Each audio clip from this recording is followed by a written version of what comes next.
Kalau bercerita tentang Yaumul Mahsyar, kita ingat hari yang sangat dahsyat, yang luar biasa. Bagaimana kata Rasulullah SAW, yuhsyarun nasu hufatan uratan hurlan. Manusia dikumpulkan pada hari kiamat dalam keadaan tidak beralas kaki, tidak berpakaian, dan tidak dikhitan. Dikembalikan sebagaimana awal penciptaan manusia. Sebagaimana ini yang terjadi pada awal penciptaan manusia, tidak ada pakaian yang menempel, tidak ada alas kaki, dan juga tidak dikhitan. Demikian pula pada waktu hari kiamat. Kemudian Aisyah radhiyallahu anha pernah mengatakan, ya Rasulullah, kalau demikian keadaannya, apakah tidak memungkinkan bagi manusia laki-laki melihat kepada lawan jenisnya? Kata Rasulullah, al-yaum a'dham min dalik, bahwasanya hari itu sangat dahsyat, tidak mungkin seseorang bisa mikirkan tentang apa? Nafsu syahwatnya. Hari-hari yang sangat amat mencekam. Ini kalau kita mendengarkan hadis seperti ini, naudzubillah min dalik. Mengapa kita masih berbuat maksiat kepada Allah Subhanahu wa taala, sedangkan pada hari itu sebagaimana kata Allah, fa idza ja'atis sakha yauma yafirrul mar'u min akhi wa ummihi wa abi wa sahibatihi wa bani likulli imri'in minhum yauma idin sya'nu yughni. Ketika ditiupkan sangkakala, yauma yafirrul mar'u min akhi, setiap orang akan lari dari saudaranya. Wa ummihi wa abi, lari dari ayah dan ibunya. Wa sahibatihi wa bani, lari dari istri dan anaknya. Padahal mereka adalah orang yang kita cintai. Namun pada hari kiamat, nafsi. Setiap orang mempertanggungjawabkan perbuatannya masing-masing. Tidak ada yang bisa menolongnya kecuali Allah. Kemudian amal solehnya. Kata Allah, likulli imri'in minhum yauma idin sya'nu yughni. Setiap orang sibuk dengan urusannya masing-masing. Itulah jawaban Rasul kepada Aisyah radhiyallahu anha.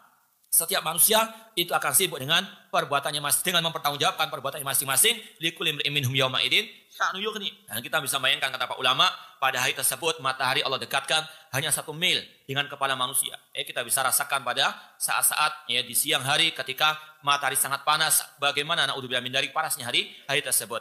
Oleh karena itulah ma'asyiral muslimin, kewajiban kita untuk mencari naungan Allah Subhanahu wa taala. Dan Rasulullah SAW mengatakan, sab'atun yudhilluhumullahu fi dhilli yauma la dhilla illa dhilluh. Ada 7 golongan manusia yang akan Allah naungi di hari yang tidak naungan pada waktu itu. Karena pada hari itu, kata para ulama, semuanya datar. Tidak ada yang pegunungan, tidak ada lembah, tidak ada yang tinggi ataupun yang lembah, semuanya datar. Maka tidak ada yang bisa menaungi kita kecuali Allah Subhanahu wa taala. Makanya Rasul mengatakan, sab'atun yudhilluhumullahu fi dhilli yauma la dhilla illa dhilluh. Ada 7 golongan manusia yang akan Allah naungi di hari yang tidak naungan pada waktu itu. Di antaranya imamun adil, pemimpin yang adil. Yang kedua, syabun nasya fi taatillah, pemuda yang tumbuh dalam ketaatan kepada Allah. Dan yang ketiga, rajulun qalbuhu mu'allaqun bil masajid, seseorang yang hatinya bergantung kepada masjid, selalu rindu kepada masjid-masjid Allah Subhanahu wa taala, untuk beribadah di masjid-masjid Allah Subhanahu wa taala. Kemudian yang keempat, rajulani tahaba fillah istama alaihi wa iftaraqa alaihi, 2 orang manusia yang mencintai karena Allah, dia bertemu karena Allah, dan dia berpisah juga, atau mereka berdua berpisah karena Allah Subhanahu wa taala. Kemudian yang kelima,